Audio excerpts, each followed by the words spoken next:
having left everything behind. You know, the strong and particularly bullies always want to destroy the weak. Well, the global wars with economic peril, with uncertainty, and more. And to reset their New World Order plan, the world must be riddled with confusion and with chaos. So, where's it going? And things are changing quickly. I say this, and then I'm going to bring on my guest here, but I wanted to make this statement. When tyrants say they're going to act, please believe them. When Russia says it will strike, we need to believe them. When China says it will go after Taiwan, believe them. When Iran says it will get nukes and eventually try to go after Israel, believe them. And when the world lacks a leader and America is weak in the White House, this is all accelerated. So I want to consider this. I want to consider the political, biblical, and prophetic issue of the Middle East and what's happening with Russia and more. I have two guests for the hour. Michelle Bachman will join me with part one of my programming. She is Dean of the Robertson School of Government, Regent University. Part two of my programming will be Pastor Barry Stagner. But Michelle, welcome to the program. Thank you so much, Jan. Big topic. Yeah, Vladimir Putin, he's really not a globalist. He's really a nationalist. And yet some say the globalists are behind this incursion into Ukraine. As a matter of fact, a Ukrainian member of parliament says, quote, "We are not only fighting for Ukraine, we are fighting for the New World Order." Give me your perspective. I think we also need to recognize that Vladimir Putin was also one of the alumni of the global young leaders that came through the World Economic Forum. It's interesting. I urge your listeners to go to the Global Young Leader portion of the World Economic Forum website. There's over 1,400 alumni in people who are at the top positions in finance, in media, in government, practically every area that are gatekeepers in our life, including cultural and entertainment. And it's interesting to see who some of these characters are. We see that with Putin, that he is one of them. But there's also, for instance, a journalist in Ukraine who also was one of these young global leaders. And she's been actively calling for the United States and the European Union to get engaged in establishing a no-fly zone over Ukraine. We saw it just recently in Canada with Prime Minister Trudeau and the Deputy Prime Minister, Christina Freeland, and half of the cabinet of Canada, all of whom are graduates of the World Economic Forum Young Global Leader Program. It's almost as though a go button was pushed, because the main event that is happening in the world today is the destruction of Western democracies in the world. It is the rise of global authoritarianism, and it is the stripping away of civil liberties of the citizenry. That's a mouthful, but that's exactly what's happening. We already have nations that are authoritarian: China, Russia, the 57 Muslim nations, all of the other dictatorships. They're already authoritarian. What isn't authoritarian were the Western democracies. Yes. But now what measures that were taken, but now through war being pushed forward in the Russian-Ukrainian region, this is a very different time. I agree with you. The time clock has leapt forward in advancing the movement because it's go time. I'm going back in time just a few months, and you and I ministered together at Calvary Chapel, Chino Hills, California in September, and you spoke that day, and you talked about Pax Americana is over, and the turning point clearly was Afghanistan. And I just want to revisit that for a moment, because Afghanistan seemed to change the dynamic. Now, having said that, Mr. Putin may have had this in mind a year ago, 10 years ago, but then the opportunity clearly arose post-Afghanistan and with a very weak man in the White House. Why don't you go back to that time? Because it seemed that we've got in America now that, look, our generals are more concerned, as you and I have talked, with transgenderism than they are on protecting our nation. Clearly, the world's leaders are seeing that, and they're seeing that America's not going to intervene, and we really aren't. I'll say more about that later. But Afghanistan seemed to be a major turning point. It is a major, because they needed a weak America. As we all know, goal number 3 of the World Economic Forum is that the United States of America is no longer a superpower. With Joe Biden, what we have seen is two things that have happened simultaneously. Number one, America has lost its status as the economic superpower of the earth. Our economy has been hollowed out and devastated by the Biden agenda. Number two, in August, we saw the destruction of America as a military superpower. That's what superpower status is. You can't have military superpower status without economic superpower status. We lost our economic superpower status first to China, And second, in August, we had the worst military defeat after the conclusion of our longest war, which is 20 years in Afghanistan, 84 billion and the finest weapons in the world being left on the ground. But also, we spent $2 trillion between Iraq and Afghanistan. Those resources that we built up, that is now in China's purview and also in the purview of other bad actors in that region. When we had this terrible defeat in August, was anyone fired? Was there any reform of our military? Was there any review? There was absolutely nothing. It was celebrated. It was a victory. It was a victory from Joe Biden. That's right. It's a part of the delusion, and it's like there's an iron curtain that has descended willfully from our mainstream media, the tech media.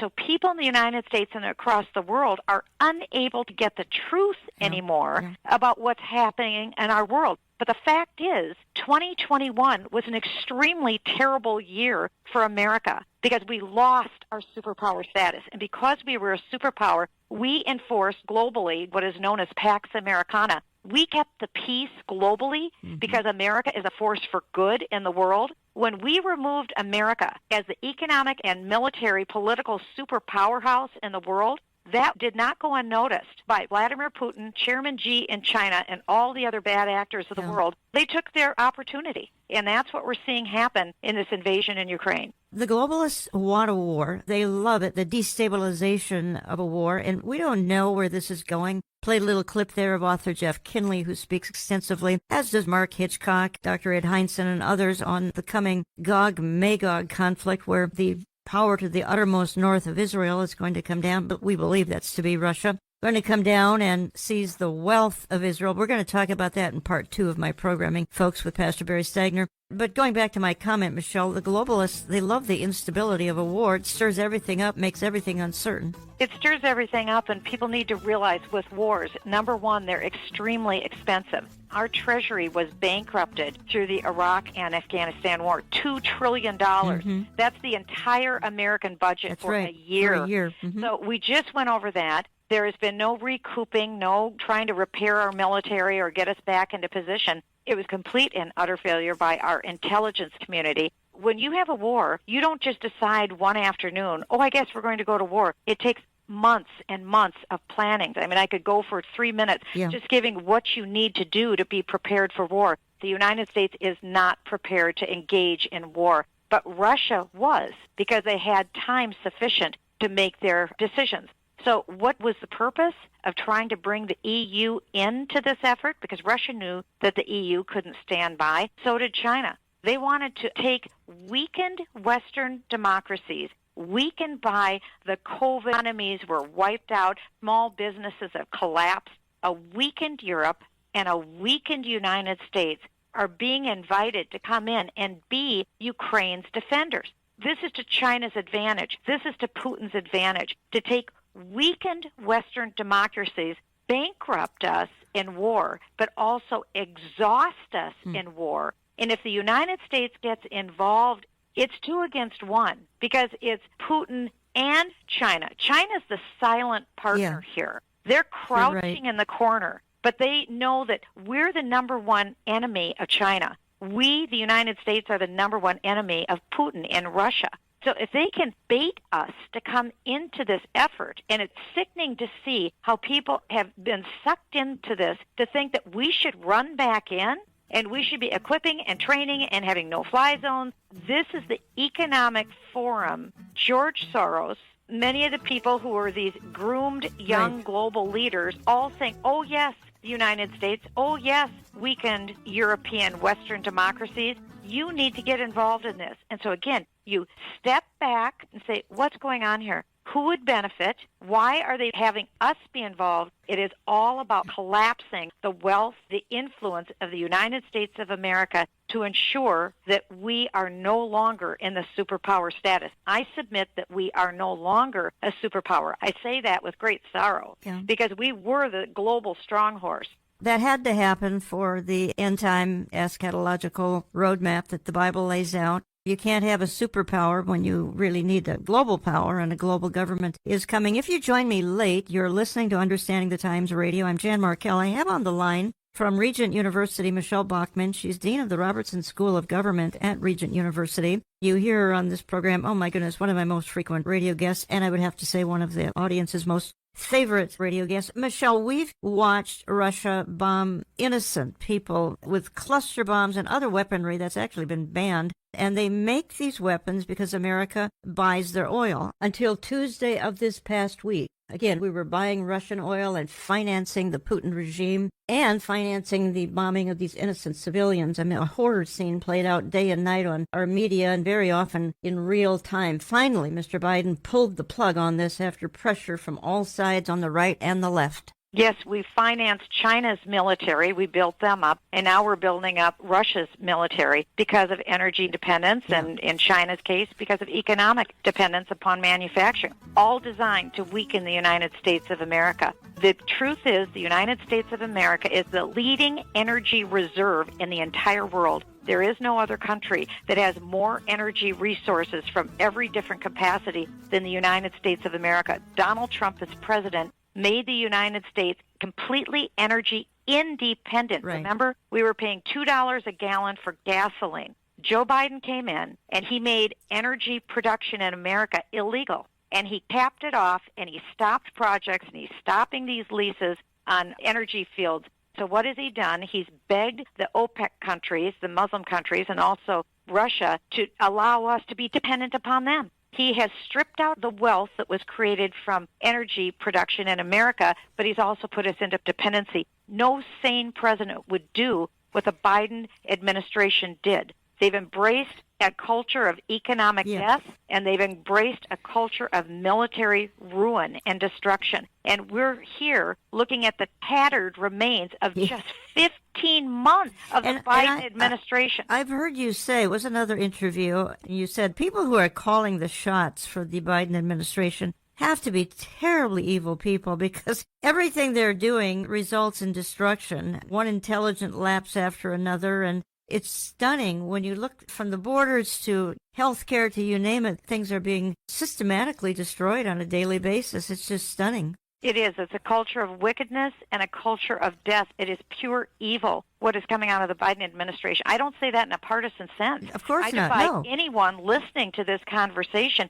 to point to even one policy that has built up America or benefited the American people. We were literally having our greatest days under Donald Trump. We were breaking stock market records every day. African Americans had the best life they'd ever had economically. The same with Hispanics under Donald Trump. Now under Joe Biden, we are looking at 2 years of lockdowns, 2 years of breaking the backs of small business, which is 85% of the American economy. We are broken in ways that could take decades to build back. But if you look at what the Biden administration's goals are, they could care less that people are broke, sick, can't get what they need. Instead, what they're doing is continuing to run as fast as they can through the tape to destroy the United States of America before the midterms, because they know they have full power now through November. So they're putting every wicked policy in place that they can to take us down and to put us into a place of enslavement. That's where we are today. We are enslaved to energy countries that have evil designs against the United States. And it wasn't that way under Donald Trump. This was a politically willful decision by the Biden administration to destroy America, but also to harm the American people and our way of life. I just want to read 3 short paragraphs here. It's an item written by Hal Lindsey. Hal, of course, wrote the infamous book, Late Great Planet Earth, which so influenced me as a young person. And the title of his article, again, just a couple of paragraphs here, folks, is Putin sane? Because that's the question a lot of people are asking. What has gotten into Vladimir Putin? Of course, he's a communist, folks, and communism is an extremely destructive, satanic system. But Hal writes this. A few days ago, New York Magazine ran a headline that asked publicly what people have been asking privately for months. Is Vladimir Putin sane? The New York Times recently noted that Putin has fundamental, close quote. People who speak with him regularly, including the president of Finland, say he's not the same person. And Hal goes on, what happened? Romans 1 happened. Putin suppressed the truth in unrighteousness. He exchanged the truth of God for a lie. He did not see fit to acknowledge God. Therefore, God gave him over to a depraved mind A depraved mind, or as the King James Version says, a reprobate mind, means in part a mind that can no longer think in its own best interest. I'll conclude here. The Romans 1 effect is not confined to Putin. The things that brought on his change are widespread among most of the world's leaders, and not just political leaders, but also leaders in entertainment, education, religion, and business. How does a nation survive in such a world? Through virtue and strength, Proverbs 14, remembering that corruption begets weakness and weakness invites corruption. How do individuals survive in such a world? By turning to God, the Father, through Jesus Christ. We don't have to be alone. We can walk hand in hand with the God who brought the universe into existence with the power of his word. Remember the wisdom of 1 Peter 5:7, casting all your care upon him. He cares for you. I think, Michelle, the point is that Hal has written here, this Romans 1 mentality. Yes, Vladimir Putin is consumed with it. Yes, the current administration in Washington is consumed with it. But you know, if you and I right now were to look at the capitals of the world, you name it, no matter what capital of the world we were to pick, we would see leaderlessness. We would see a political system in whatever country we want to pick. Number one, it would lack proper leadership. It would be unstable. And it would probably be contributing to the world's instability because we have no global leader. We have no stable Washington. That tees up the nations of the earth looking for a man That's right. with a plan. That's right. So we are in the beginning stages of massive global instability. We don't know how long this will go on. It could go fairly quickly, or it could take a little bit more time. But we are in the period of time in history of massive global instability. Remember, again, every day of our life when we woke up, every listener on this show today, you woke up knowing that the United States of America was the global superpower on earth, and we held Pax Americana. With that no longer being the case, now you have leaders with reprobate minds all across the world who are grabbing whatever they can for themselves. That's Here's right. another interesting fact that we should keep in mind. We are in the midst of a demographic death spiral. Russia is running out of Russians. The Russian people are not reproducing. In Ukraine, one example, the population of Ukraine in 1990 was 51.5 million. Today, their population is 40 million. Usually, you don't go backwards, you go forwards. Ukraine has lost 20% of its population just since the fall of the Soviet Union. Why? Because people are not reproducing. When you have uncertainty and chaos in your future, people don't invest in the future. The best way to invest is to have children. That's true all across Europe. Now it's happening in the United States of America. So Putin needs children. He needs Russians. He's looking for these countries that have Russians he could gather together and bring into his nation. The same is true for Communist China. With their disastrous one-child policy, they need people too. So we're seeing a number of different factors, including a reprobate mind. But all of these factors together resemble exactly what the Bible predicted for this time in history. And that's why it is the story of our day, the rise of authoritarianism and the massive stripping away and destruction of the rights of the citizenry, including here in America, through these authoritarian means. Joe Biden, unbelievably, just reinstituted in a letter on the White House website his emergency powers. That's right. He put emergency powers back in. Yep. Remember when Justin Trudeau did that in Canada? That gave him the power to freeze people's bank accounts. Yep. Joe Biden just instituted these emergency powers. Everyone should call your congressman and your senator and demand that they insist that Joe Biden rescind his emergency powers. What can he do with those emergency powers and all of the other authoritarian measures that they put into place to make our lives miserable and to make us bankrupt in these last 2 years? That has to end. Michelle, you have a fascinating event coming up. It's going to be Tuesday, March 29th from 12 to 5 p.m. Eastern Standard Time. And that's going to be at Regent University, but anyone can watch at no cost at regent.edu/globalism. Give me a minute of a commercial. I want people to write on their calendar now. Remember, tell all your friends, Tuesday afternoon, 12 to noon Eastern Time, March 29th at regent.edu, regent.edu. We're doing a 5-hour deep dive on the exact topic that Jan and I are talking about right now. It is the rise of global authoritarianism and the stripping away of protected civil liberties. We're going to have a powerful explanation on the history of the rise of socialism. We'll have Leo Holman and another doctor talk about World Economic Forum deep dive. We'll go through an archive of the last 2 years of rising authoritarianism, because this is the destruction of Western democracies. And we'll wind up with a biblical perspective. We'll lay the table for all of these geopolitical events that have happened. We will catalog them. There'll be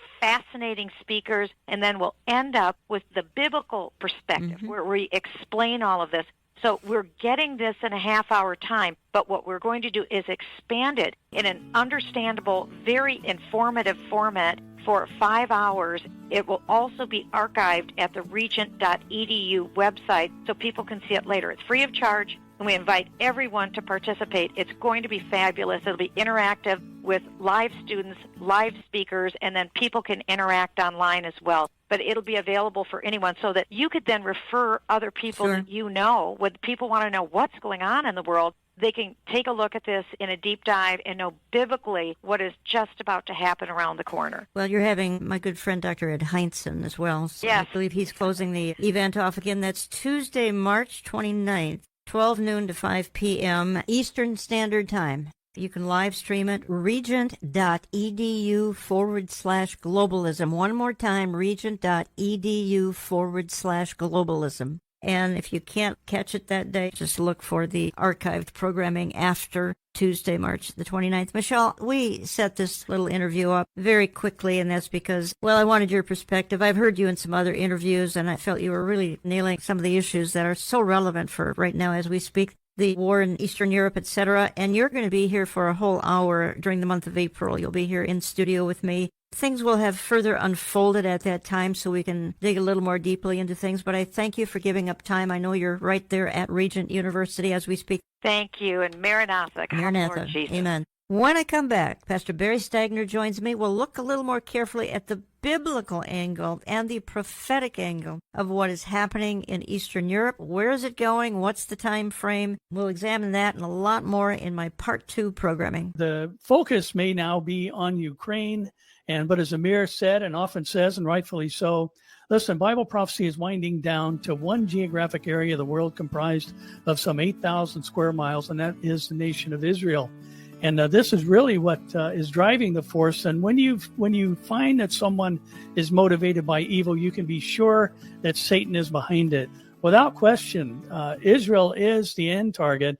All of these things that are going on. But, Mike, there's another element that I think to be interesting, especially with the fact that Ukraine and Russia have long been considered the breadbasket of Europe. They're a major supplier of food. And if you look again at the rider on the black horse in Revelation chapter 6, there is an extensive global famine that takes place there. And the BBC just ran an article yesterday about the impact economically that the Ukraine invasion will have on the world. It says, number one, energy bills, petrol, and plane ticket prices will jump, with Russia being the second biggest exporter of crude oil. Brent crude has already jumped to over $100. It rose in futures 60% in one day. A 60% in oil futures rise in one day. It says that food prices are going to be affected, and the ripple effects of the Russian invasion.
will hit shopping baskets around the world.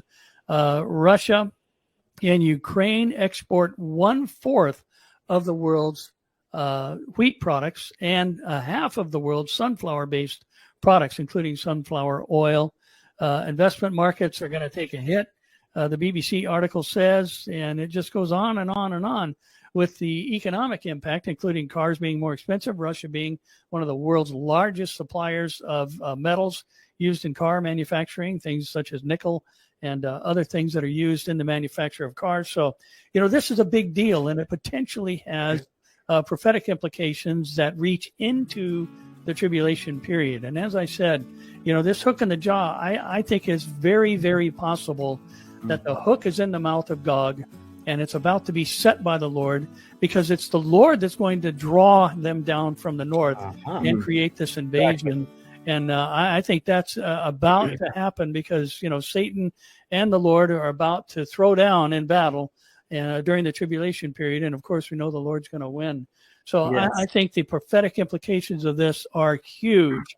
And we need to be looking up. Our redemption is nigh, because the Antichrist can't rise to power until we're in the Father's house with Jesus. Welcome to part 2 of my programming. I'm going to bring on my guest for this segment in just a moment. I'm reading something from a pastor in Lviv in Ukraine, asking and thanking us for prayer. He says the rockets disappear in the air without reaching our homes, and no one knows where did they go. Enemy tanks run out of fuel. Russian troops get lost and ask our locals for food and for directions. That is definitely God, because we are dealing with the second strongest army in the world. Thank you for your prayers. Obviously, there are miracles going on, but also enormous destruction, devastation, and people hurting. Joining me now is Pastor Barry Stagner. You just heard a clip from him from an online presentation. He is senior pastor of Calvary Chapel, Tustin, California, and I have ministered with him for several years, sharing conferences and speaking at his proximity conference. He was to be at our Understanding the Times conference in 2020, online live prophecy updates.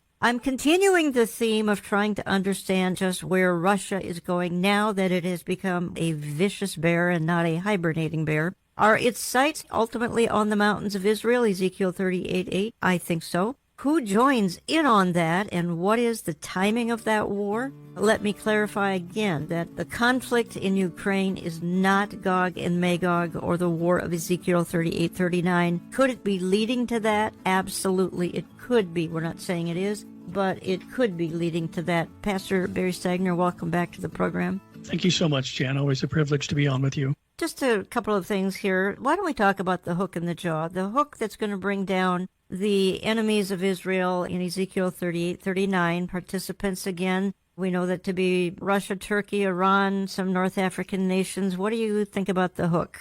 I think the hook has some economic associations with it because that is what the protesting nations of Sheba and Dedan are going to inquire the invading forces about the motivation. Have you come to take plunder and booty? Really, that's what we're seeing, the precursors to, of what's going to be fulfilled during the tribulation. Jan, I think one thing that we always have to recognize is that the church isn't going to see any portion of the tribulation, but the mentality, the moral attitude cannot develop during the tribulation. The tribulation just isn't long enough. It has to be something that is brought into the tribulation period, and therefore there are precursors to the events that will reach their ultimate fulfillment during the tribulation. And because of the things we're seeing now and the players that are involved and the military engagement that we're now seeing, it is very possible that we are on the cusp of the twinkling of an eye experience the church will have and the rider of the white horse in Revelation 6:1 coming out of the world scene, covenant in hand.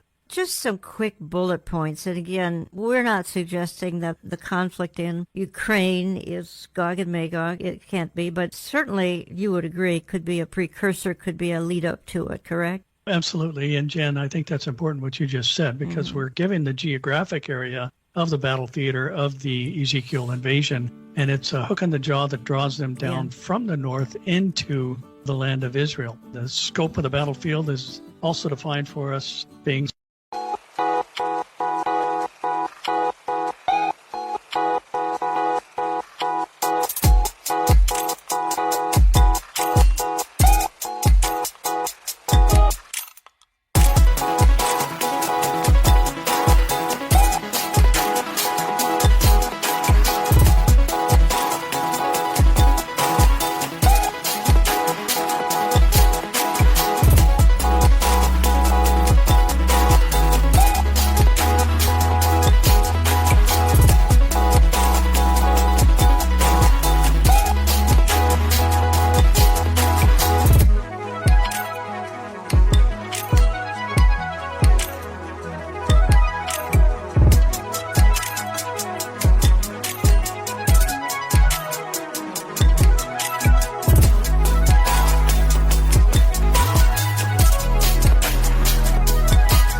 some 1,600 furlongs long, which would basically be the distance from Dan to Beersheba, which is the length of Israel. And again, this also distinguishes this battle from the Battle of Armageddon. Yes. We have a limited number of engagement nations, and we have a very definitive outcome that's defined there, things associated with these nations, where they come from, what their associations are with one another, and what the outcome of the battle is, which is completely distinct from that of what we call the Battle of Armageddon. Yeah, this is not Gog and Magog, but some of the participants are very definitely engaged in the geographic regions, in part are represented in what's happening in Ukraine right now. It is significant. Ukraine is the breadbasket of the world, it's called. And if, in fact, it's going to be left in shambles, and we don't know that it is, The war is certainly weeks old, but it could end abruptly. I don't think that's going to happen. As a matter of fact, some are saying it could be a 10-year war. Well, we'll see. But if Ukraine is the breadbasket of the world, if in fact, Book of Revelation, we've got the 4 horsemen, one of them is talking about a famine during the tribulation. Ukraine and Russia export about 1/4 of the world's wheat products. It seems like we're seeing the stage being set here. Well, we really are. And you pair that up with the other elements. There's interesting things, as we all know, there's so much nonsense out there in the media, so much conflicting information. We've been hearing about the fact that part of the motivation was to keep them from joining with the European Union or NATO. Yeah. Interesting to see what's happening there, especially with the application to join the EU. And just watching so many of these elements that will, again, have their ultimate fulfillment during the tribulation. And the consequences or the ripple effect of this is, without question, going to be global. And it is going to impact all of us, especially at the place that is one of the most costly visits in day-to-day life right now, and that's to the gas station. So you look at Russia's need to feed the monster, so to speak, and it comes generally from the vast majority of their gross domestic product is related to energy. I'm going to play another clip here. It happens to be Jeff Kinley, and folks, I opened the program with a clip of Jeff, and he's being interviewed again because a lot of people are saying, is what's happening in Eastern Europe at this point somehow leading up to the invasion that Russia and a bunch of allies are going to be perpetrating on the nation of Israel. One of the big questions is, okay, well, where do people find Russia in Scripture? So let's start there. Is Russia in Scripture? And then let's talk about Ezekiel, because I know that's where you're going to go from here. But take us through that. Why Russia?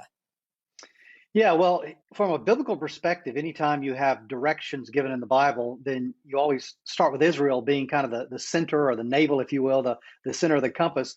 And it speaks about nations, these nations coming from the uttermost parts of the north. And of course, if you just do a straight line north of Israel, you're going to land in the middle of Russia.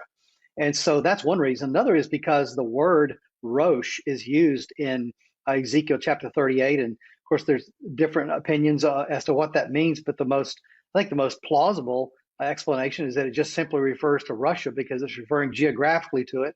And even the name itself, when you get down to Magog, it says there'll be this war of Gog and Magog. I know that Josephus, the Jewish historian, identified that area as the area of the Scythians where they lived, which is really modern day Russia. It really includes Ukraine rather. And so really you've got Rosh is Russia and part of Russia being Magog. And all that just really fits. And most scholars today, Billy, are pretty united on the fact that Magog does include Russia and at least parts of the former Soviet Union.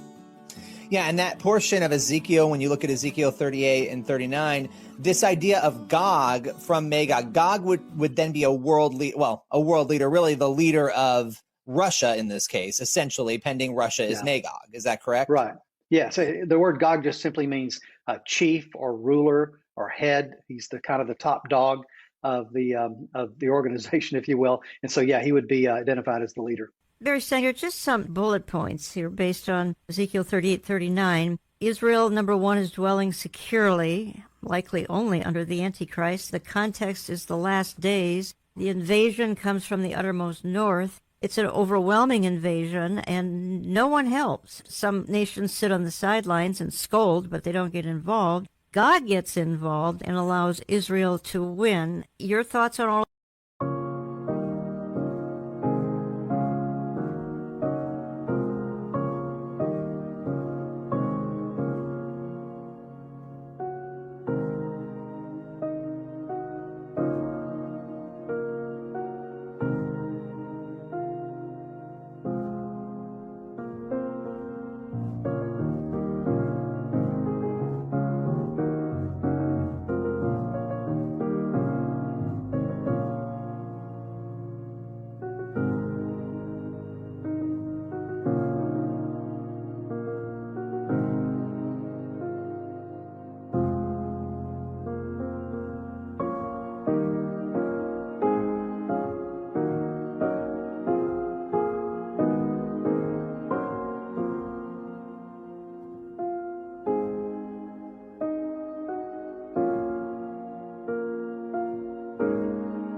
this, then I want to ask you when you think the timing is. It's interesting. I appreciate what Pastor Jeff and Billy were saying. Let me just throw a little curveball in there. When you draw a line directly from Jerusalem north, on a flat map, you're going to go through Moscow. You go through the heart of Russia. But if you were to take a piece of thread and put it on top of a globe and run from Jerusalem to the North Pole, that line would go right through Ankara, Turkey. Here you've got these two major players, one being the former capital of the eastern leg of the Roman Empire. So no matter how you slice it, and I appreciate he mentioned the Rosh issue, whether that's a proper name or a noun, but either way, you've got two countries, no matter which you believe to be leading the charge. You draw a line to the North Pole, it goes through Ankara, Turkey, they're named. You draw a line due north on a flat map, and you're going to see Moscow involved. So to see these nations, Russia with their economic motivations and wanting to control the flow of natural gas and petroleum products into Europe, and Turkey recently making these overtures towards reestablishing at least a conversational relationship with Israel,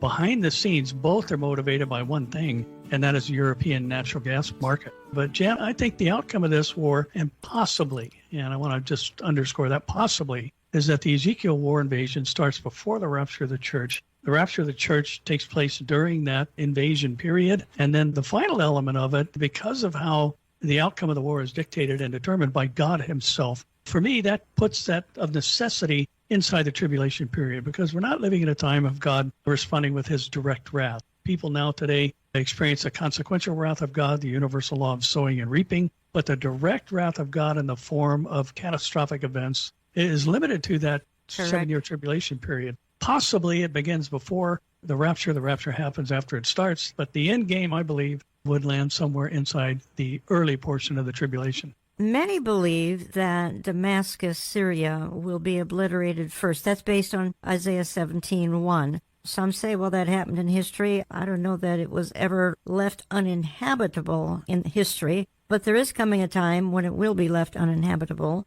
Some feel that's going to be an event that will actually trigger Ezekiel 38:39. What is your thought on that? I would agree with that. I think especially with the fact that we see multiple players from the Ezekiel war scenario now inside of Syria. There's a Russian military presence there. There's a Turkish military presence there. There's Iranian or the Persians who are militarily present there. Turkey has established relations with Libya and Sudan, who are the other two players in that 5-nation invasion. And what's on the news all the time? Damascus. Israel strikes near Damascus. I think it makes sense that this standalone prophecy, which I would say was not in the 7th century BC fulfilled by Sennacherib and his invading forces, simply because there's a Damascus today. Yes, exactly. Ceasing from being a city means exactly that. Exactly. It will never be a city again. That hasn't happened yet, even though there's been obviously attacks. You look at Jerusalem. How many times has it been invaded and overrun through the centuries? I think this standalone prophecy in Isaiah 17:1 is going to play a part, a motivating factor in that invasion of Israel in Ezekiel 38 and 39. If you just joined me, you're listening to Understanding the Times Radio. I'm Jan Markell. I have on the line from Southern California, Pastor Barry Stagner. You can learn much more at his website. He is pastor of Calvary Chapel, Tustin, California, cctustin.org, cctustin.org, if you want to ask him some questions. He's speaking and hosting various prophecy conferences around the country, frankly, around the world. Barry, just quickly, I actually brought this out. You and I spoke together at Behold He Comes back in September at Calvary Chapel, Chino Hills, California. I brought out the fact that,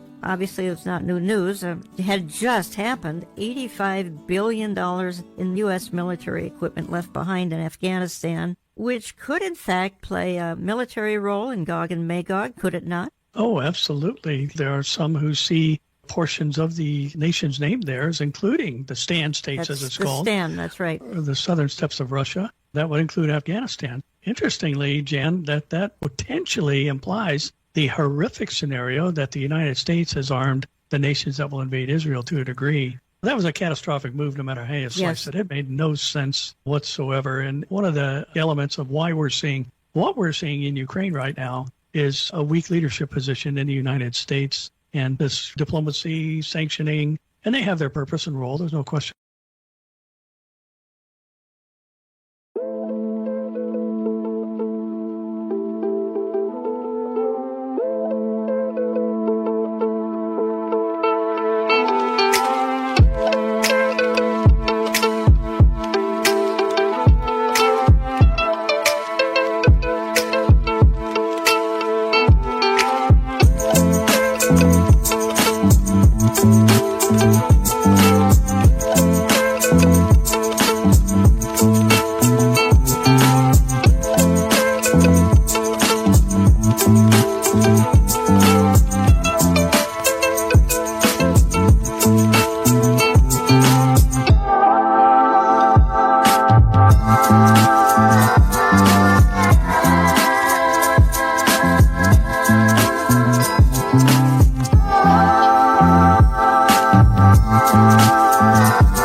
About that. And of course, we should try and pursue a diplomatic solution to this, but there's a time, as Solomon said, there's a time for war. There's a time to stand up and defend yourself and your allies. We have now, sadly, an administration where those who do have the itchy trigger finger aren't intimidated by the people in places of power here in the U.S., or to a degree even in Israel right now. Reading a couple of lines here, Joel Rosenberg writes in his online newspaper, Christians don't stop praying for the full liberation of Ukraine and the reestablishment of peace and security in Europe. Don't stop praying for the Lord to restrain Putin and thwart his evil intentions. The world hasn't been this close to nuclear war since the Cuban Missile Crisis 60 years ago. That is an ominous thought, Barry Stagner, that indeed with Putin, and again, we talked about it first half of my programming, Putin seems to be out of his mind somehow with anger or we don't know what. Yes, he's brought us back to the brink of nuclear war. Did you ever think in 2022, we knew it'd be a chaotic year, but nuclear war, really? Jen, thinking back on when we were all younger, we used to have duck and cover drills in school, and here in California, I think it was the last Friday of the month, they used to play air raid sirens, scare the daylights out of you if you had forgotten what day it was. But to be talking about these things again with them as a potential reality is frightening. And considering the fact that I was reading an article, and forgive me, I can't think of the lady's name, but she has worked under both Democratic and Republican administrations. Her qualifications are she is the world's foremost expert on Vladimir Putin. And she was asked by the person doing the interview if she thought he would use nuclear weapons. Her answer was without hesitation. Really? And she made the point that this guy seems to have gone off the rails. Yes. For some reason, she has never, ever in all her years of studying Putin, see him be emotionally driven. And he seems right now to be driven by emotion and anger and wrath and all these things. Evil thoughts come into the mind. That's right. Satan is obviously behind them. Yeah, it's an interesting time to be alive. Reading two short paragraphs from Haaretz, it's an Israeli newspaper, talking about the effect here on Israel, which really is going to have an effect on every listener ultimately here. And the two paragraphs, if Russian military aggression forcibly kicks out Ukraine from the world food market, or even just temporarily delays sowing, harvesting, processing, and supply, it will create a tsunami effect on a global scale. This will hit not only Israel, but the entire arc of states from North Africa to the Persian Gulf and South Asia, all consumers of Ukrainian exports. And then it concludes, all this will lead to the fact that, in the event of a major war against Ukraine, the increase in the cost of living, the reference here is to Israel, will make our current complaints about rising prices look like child's play. That can be applied to the whole world. And then it concludes, we are on the verge of the biblical 7 years of hunger with the sharp rise in food prices. Again, Barry Stagner, that's apocalyptic language in two paragraphs of Haaretz newspaper. Yeah, and Israel's still looking for their Messiah, looking at language like this coming out of Israel, and especially the mention of 7 years of famine and things that may be more traditional than biblical. But they know that there's a tough time coming, seeing that we seem to be on the cusp of it. It's curious to watch the tentacles on this thing spread out, the potential for the global famine. Ukraine, as we've talked about, being the breadbasket, and Russia as well, and all the elements of just the basic foodstuffs that come from there. When you parallel that with the wheat and barley of Revelation chapter 6, those are two major products that come out of Ukraine by name, wheat and barley. They're within the top 5 producers and exporters of both of those products. And basically Revelation 6 says those things will be in scarce supply and extremely expensive. And Jan, one of the other things I think that's so interesting about how all this is developing is we've seen the dysfunctional family of the EU become an operating family unit because of this. And all the things they bickered about and argued over, like having a military arm that represents the whole of the EU instead of individual nations. And now you've got nations dedicating hundreds of millions of dollars to the military cause of the European community. This is a geographic region from which the Antichrist is going to rise up. Yes. The revived Roman Empire. That's what I think is so fascinating and exciting about this, is it's not just, oh, this could be this or this could be that. It's like every area related to last days Bible prophecy is advancing right now. We need to be looking up. Thank you. Even the concept of the New World Order plays in here. I'm just playing a clip.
It happens to be a Ukrainian member of parliament. And she's saying, look, we're fighting for the New World Order. For the rest of us that aren't Ukrainians, I think the world, quite frankly, Kira, is surprised by the will of the Ukrainian people to stand up and fight. Are you? Well, I'm not surprised. We have been fighting Putin for the last 8 years, and we had 3 revolutions in our country when we did not agree with what was going on with the direction of where we're moving in. But right now, it's a critical time because we know that we not only fight for Ukraine, we fight for this new world order for the democratic countries. We knew that we are the shield for the Europe. We knew that we are protecting not only Ukraine, we are protecting like all the other countries that would be next if we fail. That's why we just cannot fail. Well, again, that's Ukrainian Member of Parliament Kira Rudik. She stated in an interview with Fox News that she and her fellow Ukrainian citizens are not only fighting Russia to save their own country, but to save the new world order that includes all the other democratic countries. Your thoughts on that, Pastor Barry, and then we want to hit your upcoming emphasis here on 316. But give me your thoughts on the globalism push here. Well, I think it's fascinating because really portions of what she was saying is what is going to feed into the global worship of the Antichrist. People are tired of ideological driven wars. People are tired of religious-based wars. They're tired of the nation rising against nation. They're tired of the ethnic tensions. They're tired of all these things. And the solution seems to be, let's just all have one global economy, religious system, and all the things that we're seeing pushed forward through the Great Reset and other efforts through the World Economic Forum. But, Jan, I think as we both know, behind all this is the devil. Yes. And the end game is not the Great Reset or the World Economic Forum. The end game is the Antichrist. That's and right. The mentality necessary for him to govern the whole of the world and to receive worship, and worship meaning to prostrate and submit, has to be developed and be developing before he ever comes to power. That's right. You have a campaign coming up, and how appropriate, because we're in, I'm going to say, Earth's final hours. We don't know how long before the Lord's glorious return, and my goodness, what really matters is where they're spending eternity, let's put it that way, because eternity spent in the wrong place is unthinkable.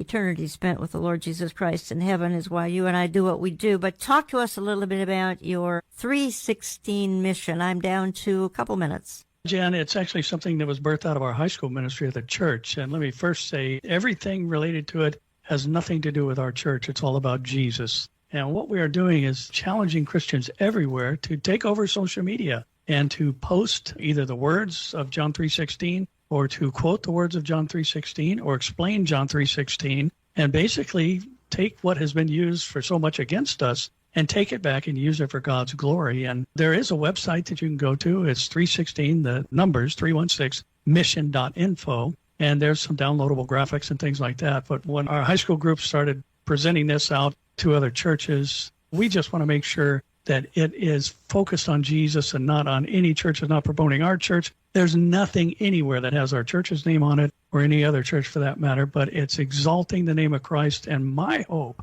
is that secular media reports that the church took over the internet on 3/16 of 2022. And that's why we're calling it 316 Mission. 316, that's the date of March 16th. So March 16th, 2022, share John 3:16 in a time where the world is desperate for hope. Oh, my goodness. Thank you. Very well said. Just a quick heads up here. I'm going to look at some additional aspects of this war next week with Pastor Billy Crone.